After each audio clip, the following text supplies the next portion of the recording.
Hello, beautiful community. Let's talk about Putin's speech and direct threat to the West following Russia using an intermediate range ballistic missile against Ukraine. That's a demonstrative gesture designed to carry for us an aura of a weapon being used that didn't but typically would carry a nuclear payload. Let's look at Putin. It's a 7-minute speech. In response to the use of American and British long-range weapons on November 21st of this year, the Russian armed forces carried out a complex strike on one of the objects of Ukraine's defense industrial complex. In combat conditions, we also tested one of the newest Russian medium-range missile systems, in this case a ballistic missile equipped with a non-nuclear hypersonic payload. Our missile engineers named it Oreshnik. I'm going to leave it to military experts to dispute how far this is a new weapon at all, as opposed to a remake of something that is well known. So what I'm going to say about Putin's speech is really two things. He is making two emphases there. One is about the futility of disinhibiting Ukraine with ATACMS and Storm Shadow missiles.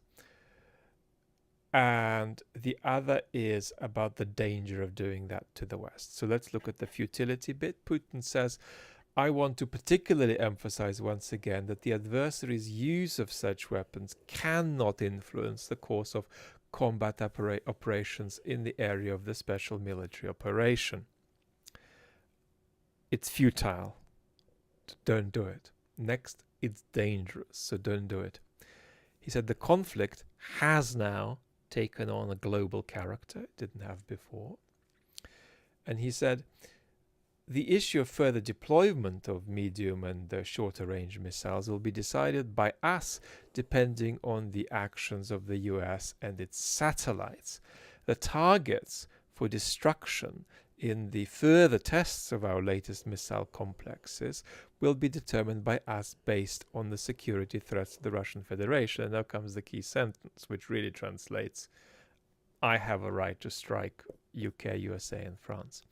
We consider ourselves to have a right to use our weapons against the military objects of those countries that allow their weapons to be used against our military objects.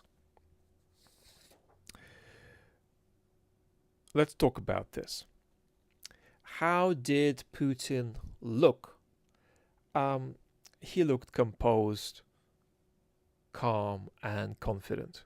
So he wasn't speaking as he did at the time of the Prigozhin mutiny or in the early days of the war or during moments when the war was going badly. And that's partly a reflection of what is my analysis, namely that Putin thinks he is winning the war.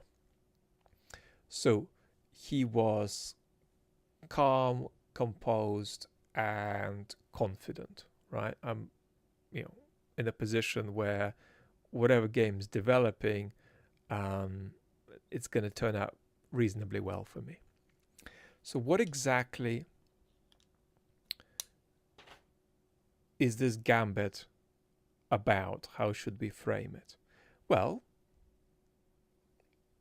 at a very minimal level, it's about making you, Western citizens, freak out, right? So the escalation here is the demonstrative use of a novel delivery system that hadn't been used before. And it's meant to have a certain kind of, whiff, a sort of echo of a strategic nuclear exchange. So fear, paranoia, or trauma is what's desired in Western citizenry. The specific political effect is to arm anti-Ukraine voices, anti-Ukraine support voices in the West with an even stronger message about how Biden's policy is failing and endangering the world. What's the level of effectiveness of that gambit from Putin? I think that the level of effectiveness is reasonably strong, or at least it's sufficient. So I think that there's a lot of folks in Western corridors of power who are not buying this stuff, but at the same time, it does have a compelling corrosive impact. So there's no way you could give Putin a 0 out of 10 for efficacy here. He's getting not a very high score, but a reasonable score.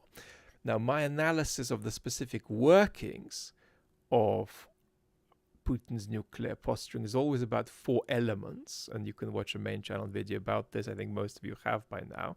And so that's deliberate ambiguity, post-truth manipulation, monarchical secrecy. That's to say, when Putin is speaking now, it's part of the intended effect that people in his regime don't know what he means, right? There will be people in Putin's regime talking to each other about, well, did he? Or he did, didn't he? Did, or did he not? Or he did. He did say, right?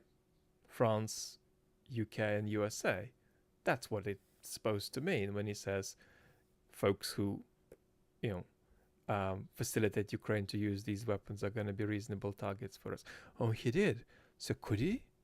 Surely not, but maybe he could. So that's also part of how the blackmail works, that the regime is itself uncertain about what it's going to do.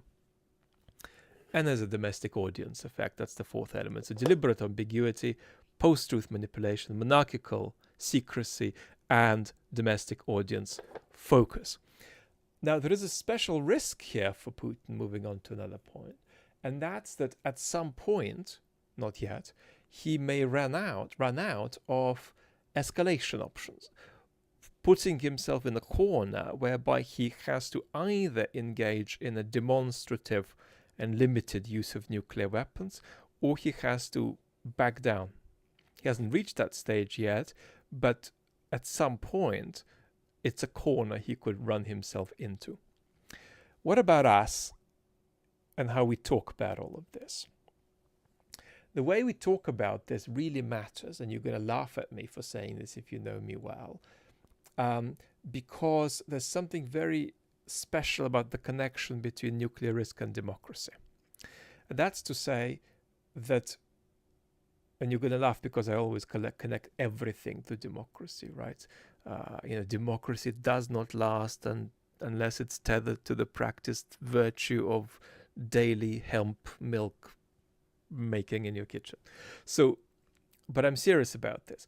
Because nuclear risk, even when it's low, is so existential, and I'm not even talking about Putin and Russia here, I'm just talking in general. Because it's about everything, it's about life and death. Clear-headed and sober conversation about this in a democracy is really important. And that, I say, pushing against the double algorithmic risk, right? That the algorithms are pushing right now thousands of platforms to create excessive fear and paranoia about nuclear Armageddon. Algorithms are propping that up, right? If you're a prepper channel on this platform on YouTube, sorry if you're watching this on Twitter, you're going to be inclined to say we're in the precipice of World War III, even though we're not. So there's this